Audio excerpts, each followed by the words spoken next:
So if I start off, and the first question is, what drugs are used in the management of epilepsy? My first approach here is to define epilepsy and then classify the drugs. So does anyone give a definition of epilepsy?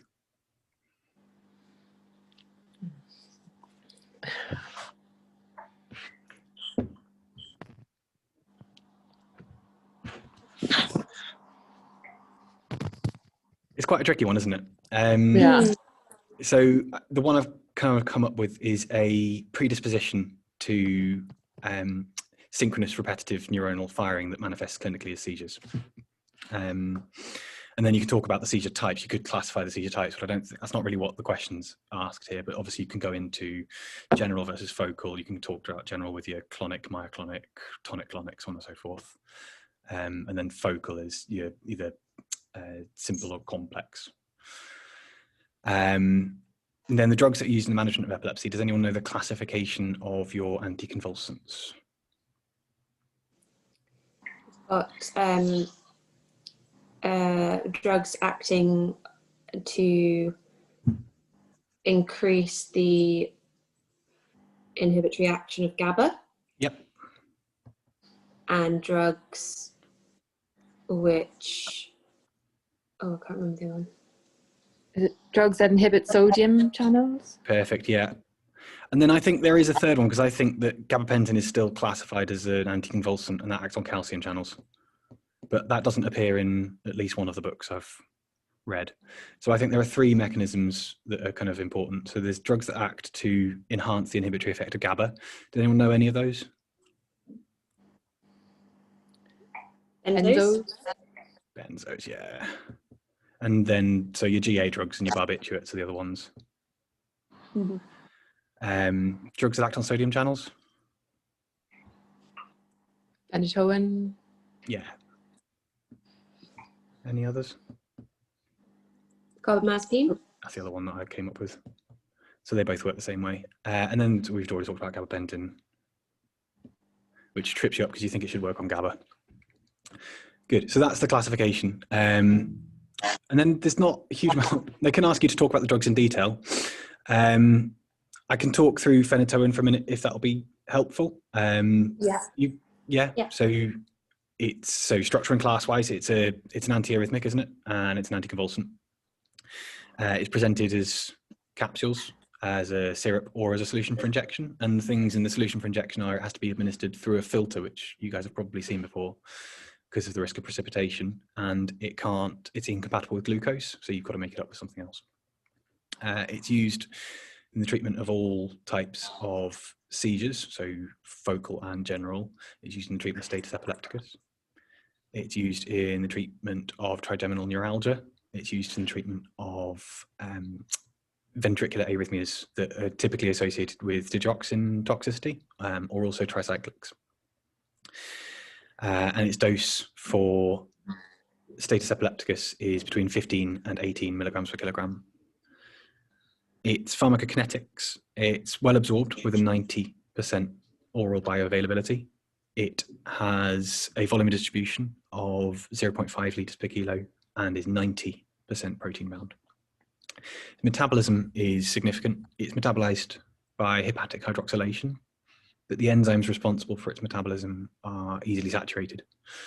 And so it displays zero order kinetics at a dose just above the therapeutic range, as a levels above the therapeutic range. And it's also an enzyme inducer. Its metabolites are renally excreted. Its mechanism of action we've kind of covered already. So it binds to inactivated sodium channels. And this has the effect of reducing sodium flux across the cell membrane, which obviously is important in depolarization. And so it reduces the rate of depolarization, which is the basis of its treatment in repetitive depolarization of neuronal cells, i.e. seizures. Its pharmacodynamics, you talk mostly about its side effects, really, because I mean, that's its therapeutic mechanism of action. You have to have cardiac monitoring in place when you give it because of its risk of association with bradycardia and hypotension on administration. But then the other side effects are teratogenicity, its dose-dependent side effects, and its idiosyncratic side effects. So teratogenicity is craniofacial, cardiac and limb abnormalities associated with growth retardation. And then the idiosyncratic and dose-dependent side effects are sort of a classic MCQ list, aren't they? So can anyone shout out any idiosyncratic side effects?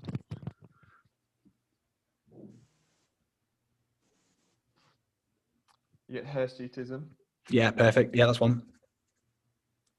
Oh, gum hyperplasia. Yeah.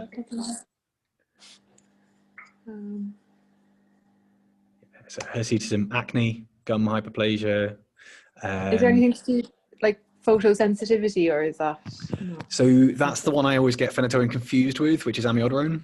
Oh yeah. And I'm continuously getting those two pharmacological profiles mixed up in my head. But photosensitivity in slate grey is amiodarone.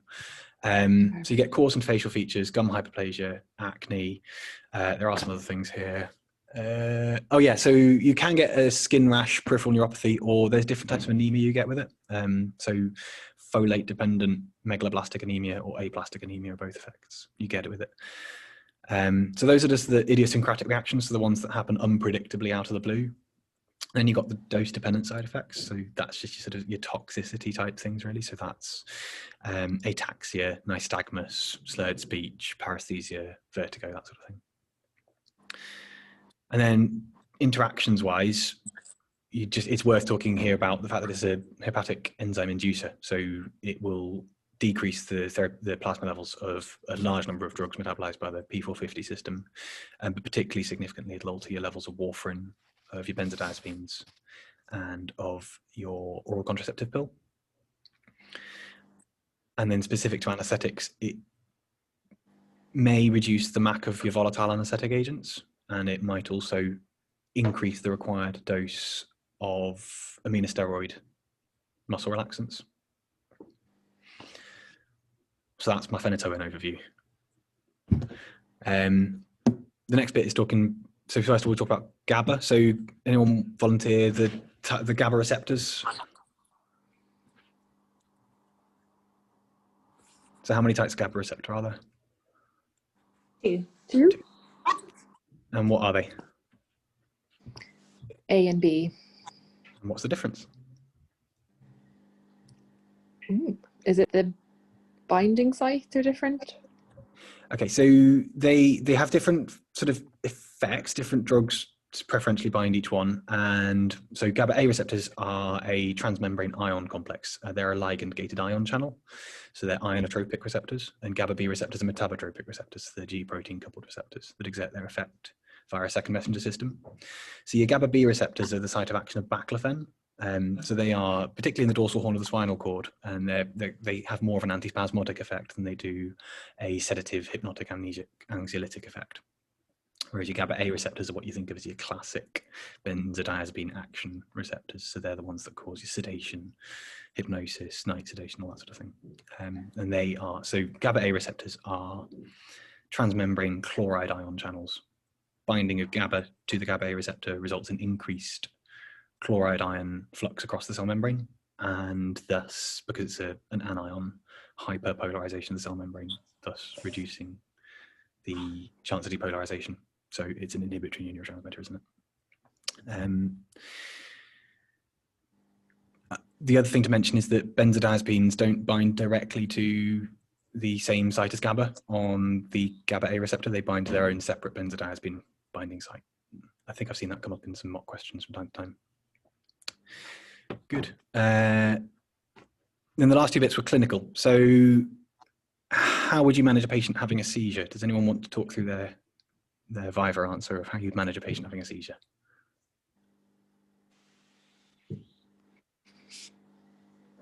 Is this for status epilepticus or just in general? So someone's having a seizure in front of you at various stages, what the different things you'd do would be.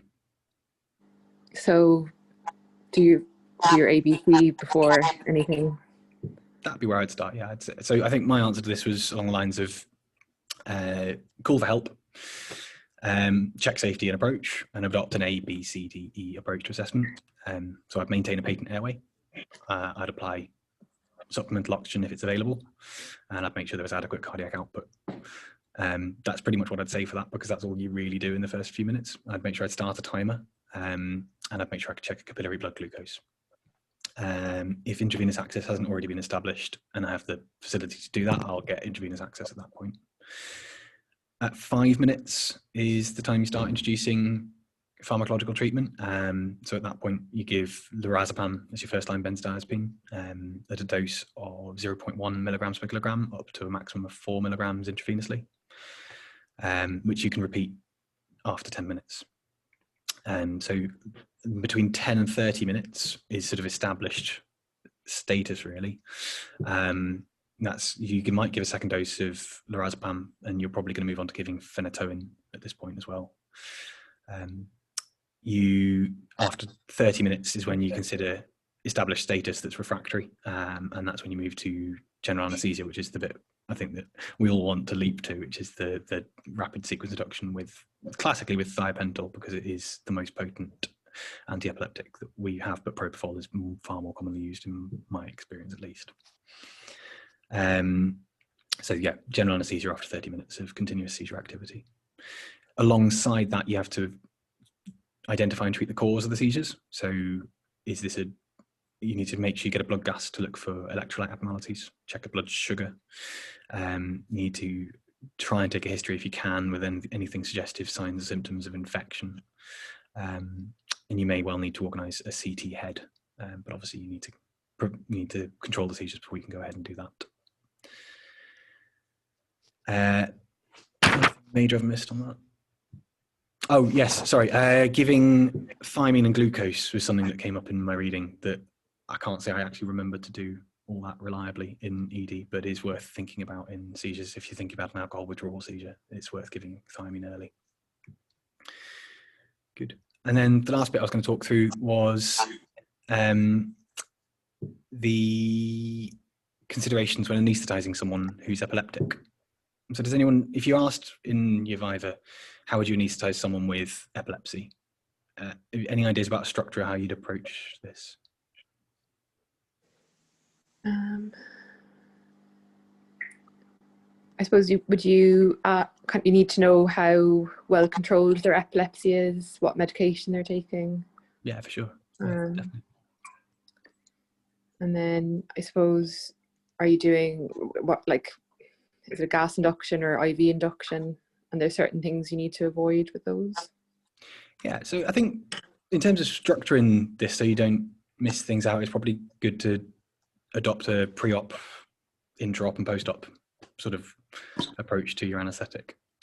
So preoperatively, like you said, you want to find out what the seizure type is, what the seizure frequency is, what medications they're on, their concordance with those medications. It says in most of the things I've read that you probably also want to make sure about their driving status and occupation, where their pregnancy and childbearing status is relevant as well. You then want to consider your intra-op, and you can sometimes break this down into induction, maintenance and emergence, but I think that there's not so much here that you would talk through all that in great detail. So just intraoperatively.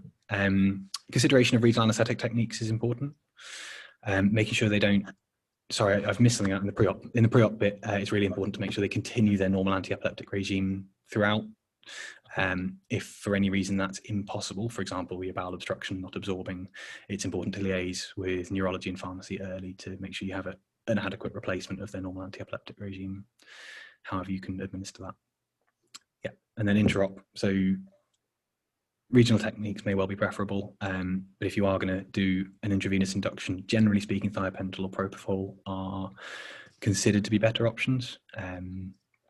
There's some possible discussion in some places that ketamine and etomidate may lower the seizure threshold. One of the sources I read said ketamine in sub-anesthetic doses lowers the seizure threshold, but actually in anesthetic doses is anti-epileptic. So you get a bit of sort of different things you read in different places. You avoid alfentanil. You may need increased doses of your volatile anesthetic agents and muscle relaxants. And it's important when you're ventilating them to avoid hypercarbia and hypoxia, as those could be seizure triggers. It also is important to have an index of suspicion for any seizures under anesthesia, as these may be masked by neuromuscular blockers in particular. And so tachycardia, rising entitled CO2, dilated pupils, sweating are all signs that maybe you've got a seizure under anaesthesia that you need to be aware of. And then post-operatively, the goal is, as similar to pre-operatively, ensuring that they can get back to their normal anti-epileptic regime as early as possible. So you want to make sure your technique is minimized and treated if necessary, post-operative nausea and vomiting, and that you avoid medications that will interact with their anti-epileptics. So that's the kind of the way to think about sort of most clinical things. I think divide up into pre-op, intra-op, and post-op as an approach. And hopefully you won't forget things. The only other thing we didn't talk about was benzodiazepines. So we didn't talk specifically about the pharmacology of the benzodiazepine group as a whole. If you guys want, I'm happy to run through that really quick in my little 10-minute bit on that. Yeah. Yes, please. So benzodiazepines, so structurally, are a related group of drugs that consist of a benzene ring and a diazepine ring, which you may be asked to draw. The benzene ring is the classic benzene ring, and the diazepine ring is it's a 5-point ring that I can't remember off the top of my head exactly what it is. I think it's got a nitrogen bar off one of the points on it. Actually, no, you're not going to be asked to draw it, are we? Because we're not drawing anything anymore. There we go, off the hook. The uses are widespread, both in anaesthesia and outside anaesthesia. In anaesthesia, they're used predominantly as pre-medication, as procedural sedation, and as sedation on intensive care. Obviously, they have anti-convulsant and antispasmodic effects, and they also used for anxiolysis and alcohol withdrawal in areas outside of anaesthesia. Pharmacokinetically, there are some similarities to the three main ones. Obviously, the three main ones we use are diazepam, lorazepam, and midazolam. Pharmacokinetically, there are some similarities, which are they are all 95% protein bound. They all have a similar volume of distribution of approximately 1 litre per kilogram. But they all have different clearances, which accounts for the differences in their durations of action. So obviously, midazolam is the shortest acting and has the highest clearance. Lorazepam is the medium one, and diazepam is the one with the lowest clearance and thus the longest half-life. Active metabolites comes up as well. Midazolam and diazepam, so the longest and the shortest acting, both have active metabolites, which is a little bit perhaps counterintuitive, whereas lorazepam is the one that doesn't have active metabolites. And then obviously, I think we all know the pharmacodynamic effects of benzodiazepines, but essentially they cause some respiratory depression, mild cardiovascular depression, but the majority of their effects are neurological, and they are sedation, anxiolysis, hypnosis, amnesic properties, anticonvulsant properties, and antispasmodic properties. In terms of interactions, the one that comes up is that alfentanil and midazolam interact with one another. They're both metabolized by the same hepatic P450 enzyme, and so they will each prolong the other's action. And that's my bit about benzos. You guys up for a few MCQs? Yeah. Let me bring them up. Can you all see that? Yeah. Brilliant. Cool. We can, it's probably more fun if you guys join in and vote on them, but I don't mind if you just want to talk them through.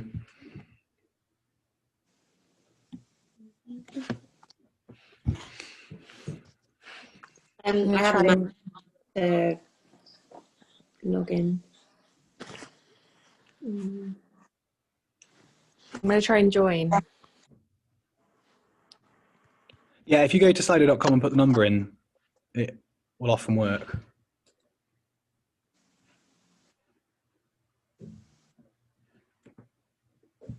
Let's see if I can join in.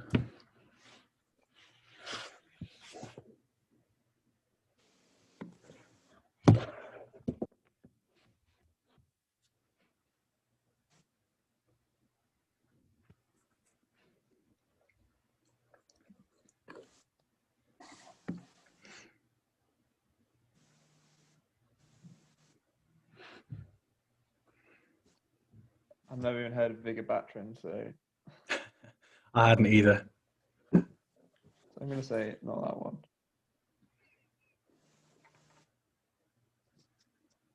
I don't think it's one we see a lot in practice, is it? I haven't heard of it either.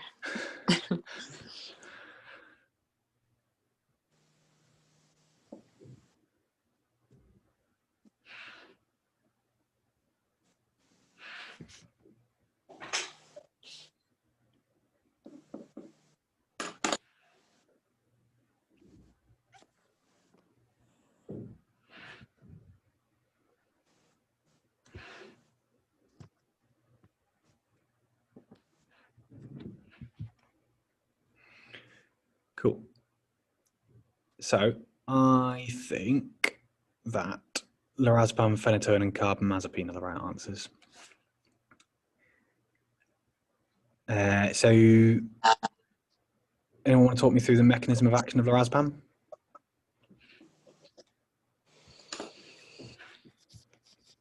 Did you say it works on the benzodiazepine receptor of Gaba?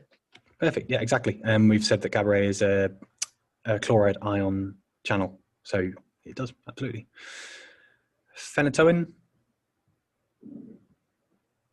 Sodium channel blocker. Yeah, exactly. Blocks sodium channels, basically, doesn't it? So vigabatrin, the one that no one's ever heard of, is a GABA transaminase inhibitor. So it also works to enhance the effects of GABA, but it does it by preventing the breakdown of GABA by its enzyme. So it doesn't directly act on a transmembrane ion channel. Carbamazepine, how does that work? Sodium channel blocker. Yeah, exactly. So it works the same way as phenytoin does. And baclofen? Gaba B. It's Gaba B. Perfect, which is, as we said, not an ion channel, it's a metabotropic receptor, so it's a G protein coupled receptor. Brilliant.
Cool. We all good? Yeah. Brilliant. Yeah.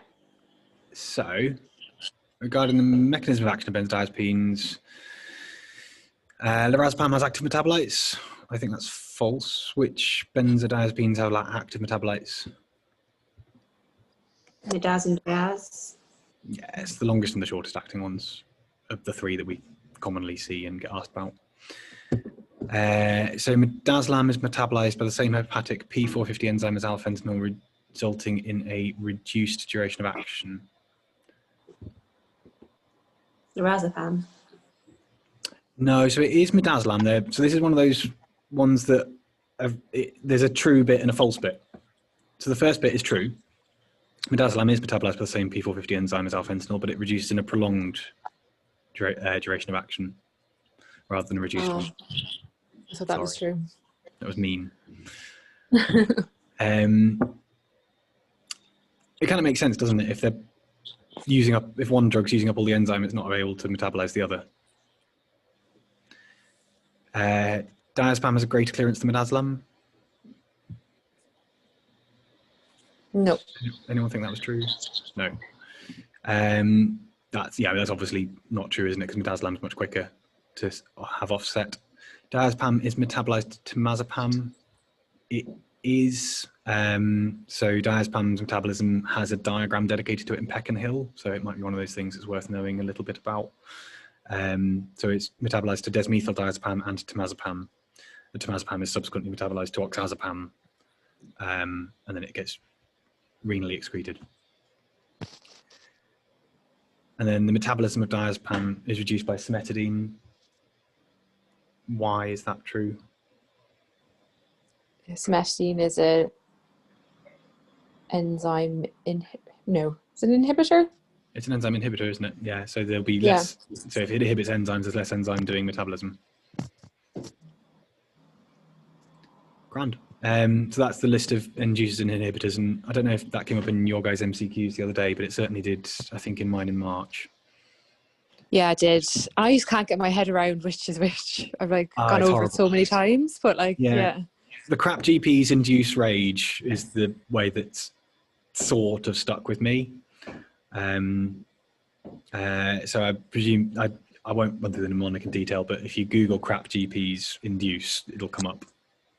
And that gives you a list of enzyme inducers. And then the other stuff's all inhibitors, isn't it? Because I'm not going to ask you about something that's neither in a question. That's just mean. Yeah. Uh, Okay. Cool. Happy to move on? Yeah. Yeah. Anti-convulsants.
Anyone want a little bit longer or?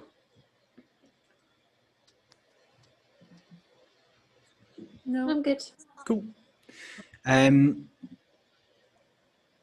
phenytoin is a class 1B antiarrhythmic used in treatment of digoxin-associated arrhythmias is true. So this is getting at the Vaughan-Williams classification, which I know we did a few weeks ago. Anyone quickly give me the Vaughan-Williams classification?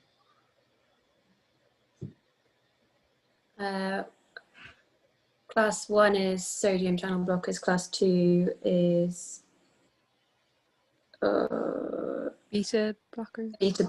Beta. Yeah. Class 3 is calcium and class 4 is potassium.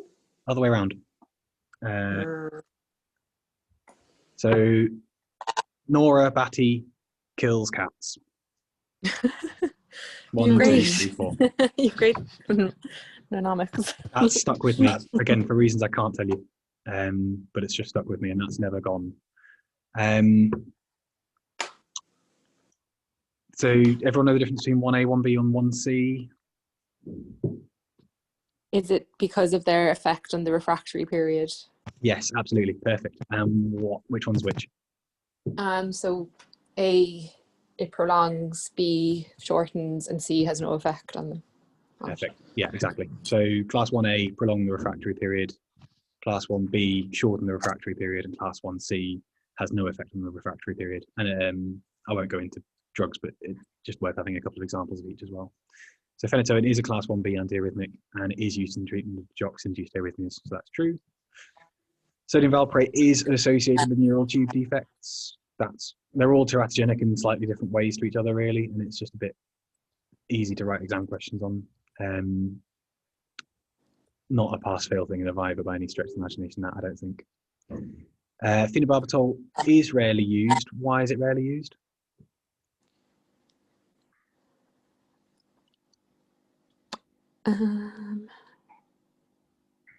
Is it because of its side effects? Yeah, basically, yeah. Do you know which one specifically?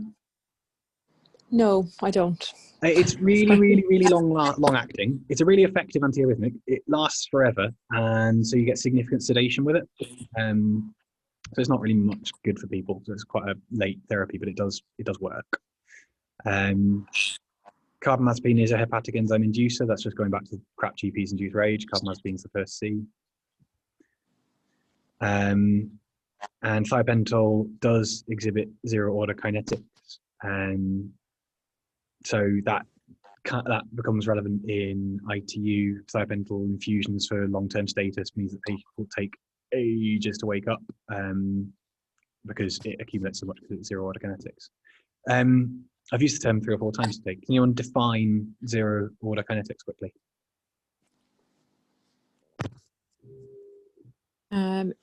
Zero-order kinetics occurs when enzymes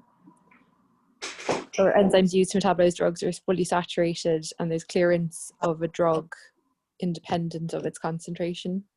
Yeah, exactly. Yeah, clearance is independent on concentration. Perfect. Yeah, so a constant amount of drug is metabolized per unit time rather than a constant proportion of drug or a constant fraction of drug. So that's perfect.